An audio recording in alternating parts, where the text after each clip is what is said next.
Boys and anger. How is anger expressed in your house, Jen?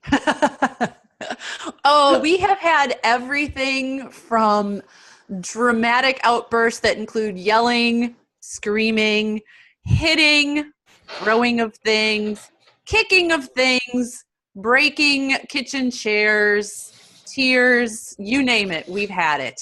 Yeah, yeah. Sounds like a typical boy household. Yeah. Oh, yes. I think, though, anger is, Michael Gurian said that by the age of 9, a boy's default emotion is anger. And it makes sense. Anger is very physical. You don't really have to take much time to stop and process your feelings. You can just break that kitchen chair. And often for boys, once that burst is bursted out and you've been screamed at or he's kicked something, he's ready to kind of calm back down, and you can carry on a conversation and talk about what happened. It's so interesting that by age 9, that number just caught me right now because that does seem to be the age at which they are angry about everything. If they have an emotional response to something, it's typically anger. And Yeah. that may or may not have been right around the age where my son kicked the kitchen chair and broke out that rung in the back. Mm-hmm. Coincidentally, of course. And so much of this, I think, is because anger is the emotion that our society has decided is okay for boys and is okay Exactly. for men. Yeah. Yeah. It's that good old boy code that we keep talking about here, Yeah. Jen. It's Yeah. the boy code. And it is also, hardwired. It's biology. It's societal. It's the place where boys are challenged to find their words, to connect to their feelings, to understand their emotions. So it's this whole learning curve of emotional vocabulary that starts when our boys are little and helping them identify their feelings. Because if they can't speak to their feelings, then often it just processes and the mask to those feelings becomes anger. Now, I know that for me as a parent, anger is particularly challenging to deal with because anger begets anger, right? So when you have a kid who is upset and they are yelling, screaming, maybe throwing something, I mean, depending on the age of the kid and their self-control, that tends to make me angry and it brings up strong emotions in me. So as a parent, and I know this is true for teachers, part of this is we have to figure out how to deal with what it brings up in us in that moment before we can productively deal with our kids, right?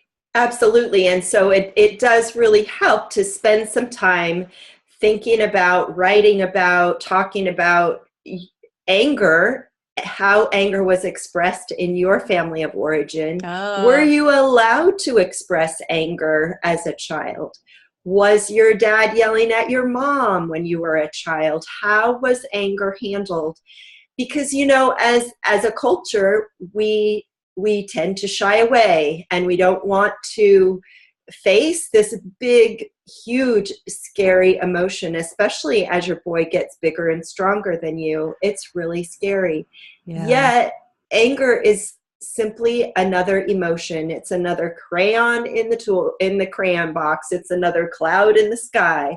It just happens to be big and can be really scary and ugly. So I think it is important for you as the adult to get a handle on the origins of anger Mm-hmm. for you. Mm-hmm.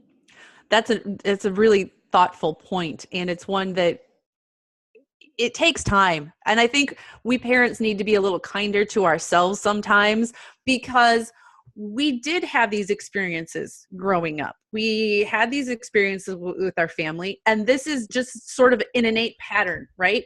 So often when faced with anger, we ourselves respond instantly Mm-hmm. according to whatever we saw and experienced in the past. And it takes time to learn and to develop new ways of reacting and responding. And kids especially, like, they know how to push those buttons, and they're utterly unpredictable. Just when you think you've got the handle on how to deal something, they serve up something else. So this is it's a process, learning how to help our boys deal with and handle their anger. Yeah, yeah. And part of it is that often the conversation early and often continually about what is underneath the anger. And there's many, I think of it as like as a cake. Anger's like the icing, and then there's the layers of the cake, which might be, are you nervous about something? Are you feeling academic pressure? Are the kids saying stuff at school? Are you embarrassed? Are you ashamed? Are you hurt? Are you having physical pain? Are you just feeling uncomfortable? Are you disappointed about something? Are you feeling criticized or judged? All these things are underneath that icing of anger. And then if we really delve down deeply, and this is for us as adults and parents, this is for our kids, really bottom line, underneath anger and all those other things is fear. And so getting to what is the fear here? What's going on? And being able to look at that, and we can look at that in a biology frame of when we were hunters and we were threatened, our response, our bodily response, looks a lot like anger today, right? So sure, we feel like, we've been threatened by not a saber-toothed tiger, but the teacher or our friend. And our brain doesn't know that it's 2018 and there are no saber-toothed tigers, but we're reacting in the same way out of fear. And that comes out as impulsive anger and, breaking the chair. Have you found that it's helpful to explain some of that biology in very simple terms to boys so that they can kind of understand why they're having the physical reactions that they're having? Yeah, they need to understand again that, and to help them identify within their bodies, like how, and for us too, where do you feel this feeling? And, oh, I feel it in my stomach, or my heart rate goes up, or my face gets red, or my palms get sweaty. And that's the first step towards making anger go in a different direction than breaking the kitchen chair. It's where boys can begin to stop themselves from the impulsive, I'm going to punch my friend. That's where they can begin the self-talk of, oh, I'm feeling breathless. My palms are sweaty. I'm going to step out of the room before I punch my friend in the face. Okay. So that's kind of that. And we have to teach them that. They don't come knowing that. And it takes a long time. Like yes. One thing that always gets me is that none of these are a one-time conversation or even a two-time conversation. It is a continual working with your child. And sometimes you're saying the same things over and over in different ways. And over time, they become better at managing their anger. Absolutely. And we've talked about this before, and we'll continue to talk about the good old boy code, Jen. Yeah, so I want to just share some of the rules of anger in boy world. And these come from Rosalind Wiseman, who's the author of Masterminds and Wingmen, which I highly recommend. One of my all-time favorite books about raising boys. It's a great one. And she says, in boy code, it's okay to say nothing and suffer in silence. Tell yourself it doesn't matter. It's no big deal. I'm fine. It's okay to laugh it off or give the other person the silent treatment. Verbally humiliate the other. Get in the other person's face, knowing that your friends are going to hold you back, so you really won't have to follow through on your threat. Lash out when you know the other one won't put up a fight. Do drugs, drink in order to numb your feelings, and bottle it up until you explode. These are the rules of anger in boy world. I would almost go a little bit further with those even. She says it's okay to, for instance, say nothing and suffer in silence. And, observing my guys and their friends in their boy world, it's preferable to say Mm, nothing and suffer in silence. And that's not great for them long term. It's not great for their development. But it's so important for us as parents and for teachers to understand, like, this is the pressure they're dealing with. So on the one hand, they have us as caring adults trying to help them and teach them healthy ways of dealing with and managing emotions. And on the other hand, they are facing a lot of pressure to not deal with it. yeah, yeah, yeah. So we have to give them ways to deal with it. And I think, again, it's about pointing things out, pointing out the unfairness that might be out there, also pointing out their biology. They've got testosterone and cortisol and adrenaline, and all of that makes you not think so clearly and act rather quickly and impulsively. And Mm-hmm. so understanding that and knowing that is really important. And then I think too, so we've got the boy code that's like the boys are creating this world for themselves of how to be or not to be an emotionally literate person. Right. And then there are so many other reasons why our boys may be feeling angry. And one of them is school. And Yeah. in school, 80 to 90% of the disciplinary actions involve boys. And I would tend to even bump that up a little bit higher. It's the boys that are sent to the principal's office, the boys that are out in the hall, the one teacher who, bless her heart, I think she was really trying to do the right thing, but she said, yeah, I took the boy's chair away from him saying, I don't think you're able to sit in your chair right now. So she took his chair away, which is like, yes, invite him to stand if he needs to stand, but don't make it a punishment. Don't make it bad behavior. Humiliate him also in And front of his humiliate him, class. shame him. And all of that is the catalyst for anger. And so our boys, recognizing that our boys are in this kind of sit still, listen, be quiet Yes. world, of course they're going to have this, seething volcano inside them that has to be released. And that comes out as anger often. Yeah. So let's talk a little bit about, developmentally, what's appropriate and what can we expect at various ages. And, how you handle it is different at different ages too, right? So my 2-year-old having a temper tantrum is an entirely different thing than when I have a teenager, losing it and having an anger fit and trying to break something. Yeah, yeah, absolutely. I mean, the first thing you want to do always is intervene, especially if someone else is about to get hurt.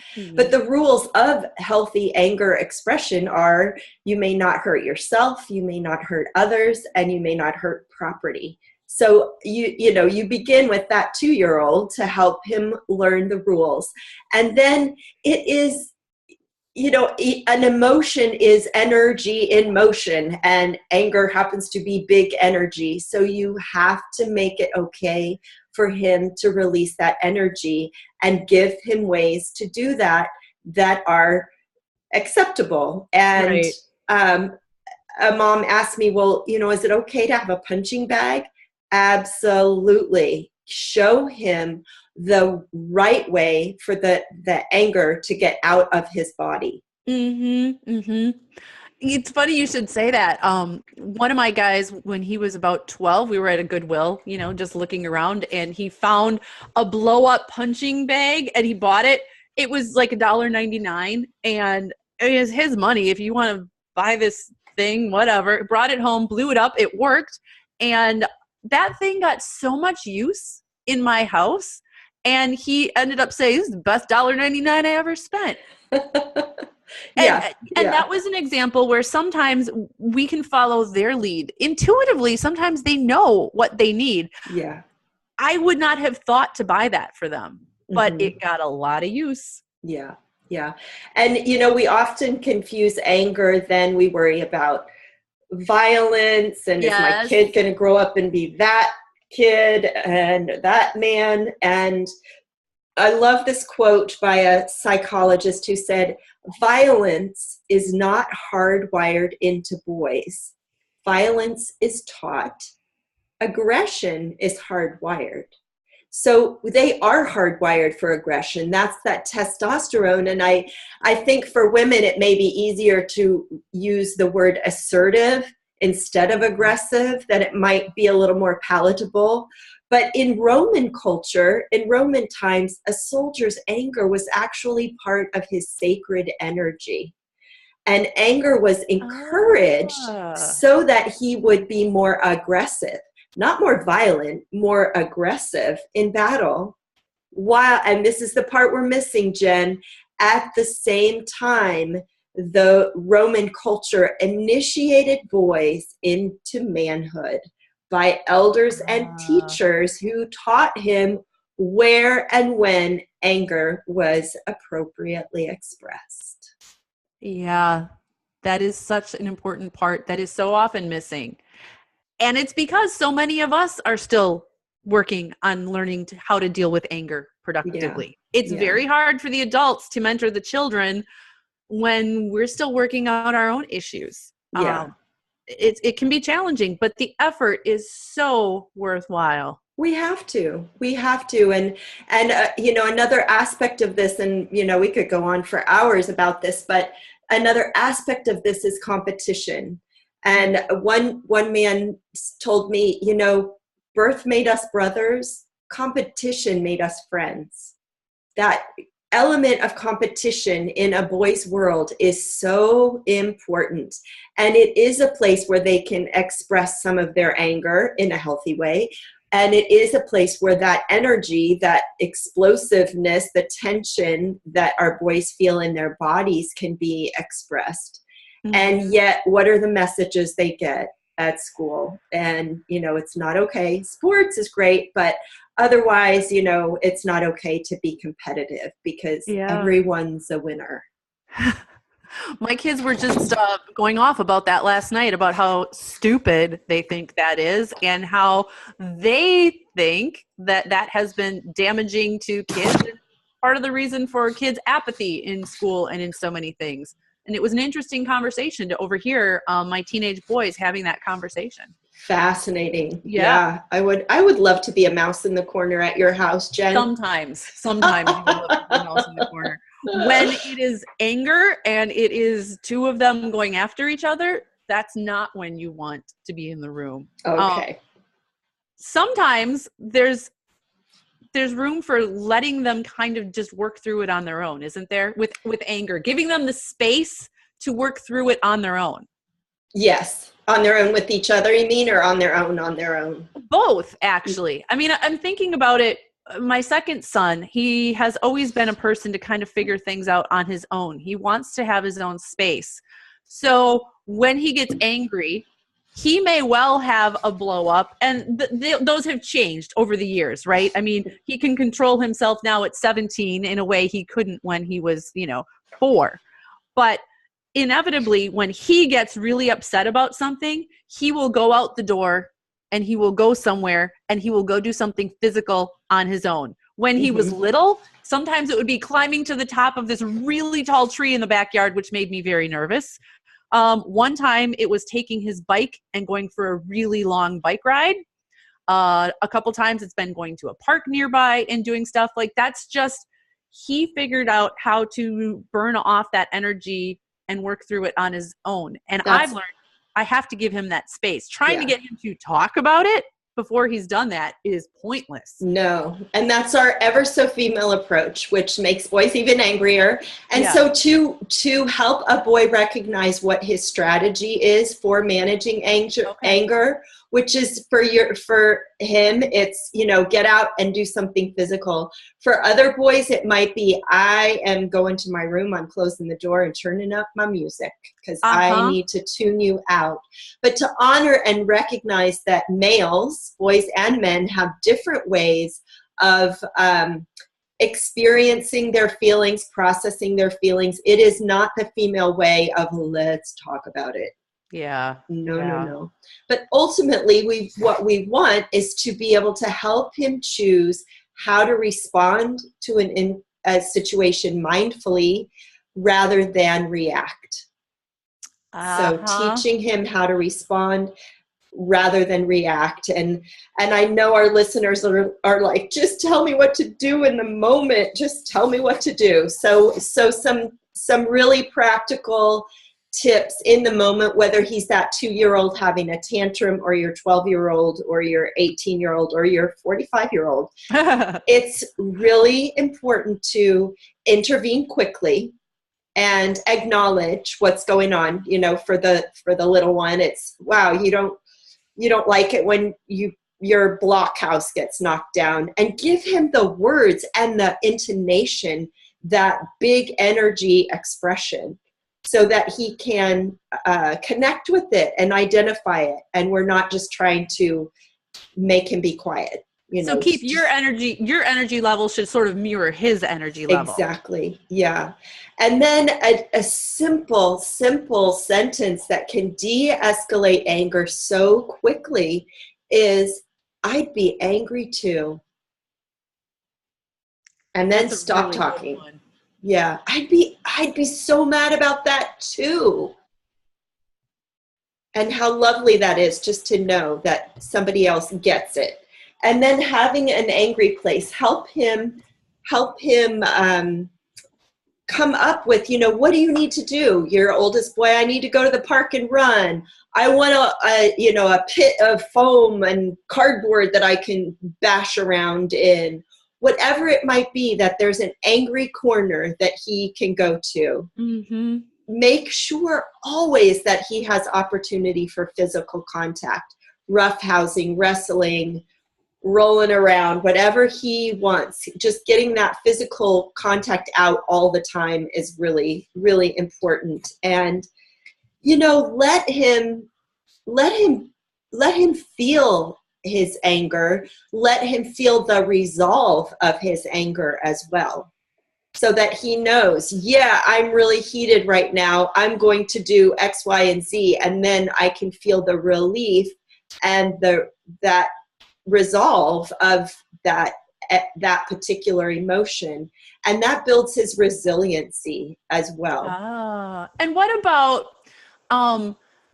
after that emotion has gone through and you've gotten that resolve, so often the anger is because of a situation that for whatever reason, it didn't sit right with you. Maybe you felt it was unjust, or maybe something happened, you didn't do as well as you liked. So finding a way to reflect on it and perhaps use this as motivation or a strategy to do something differently moving forward. This is where we, as females, as moms, we need to choose our timing, give it some time. For some boys, it can be as much as 7 hours. For some men, it might be the next day. But hey, let's think about that. This happened. What could happen differently? And have that conversation in a very, very boy-friendly way, which is not so much eye contact, more side by side, do something together. It might be bedtime and the lights are low and he's finally ready to talk about what happened. You do absolutely want to revisit the situation. Listen, do so much listening, which requires you to stop talking. And it's so hard for us, it really is, especially as moms. It really is. Yes. And, parents, when you're doing this, I have 4 boys. So this anger and how to handle it, an angry place, it looks different for all of my guys. And that can be really hard in practice because we all want to think, I've got this figured out. This is a constantly changing and evolving thing. Every kid is different. So these are great guidelines, but you need to adapt them to your child, your space, your family, in your life and experiment to see what works. And recognize that anger is simply one more emotion in the crayon box of life. I know that you this is such a big topic. Do you have some other resources that we could include in our links online that we can point people to, books, activities, etc.? I'm sure you've got a ton of them. Absolutely. And we'll put those all in the show notes down below, link them up for you so you can access those immediately.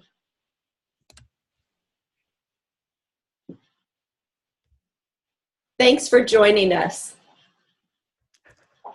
I'm like, we probably should have just ended with your crayon box thing. I know, and we might just do that. I'm going to turn the recording off.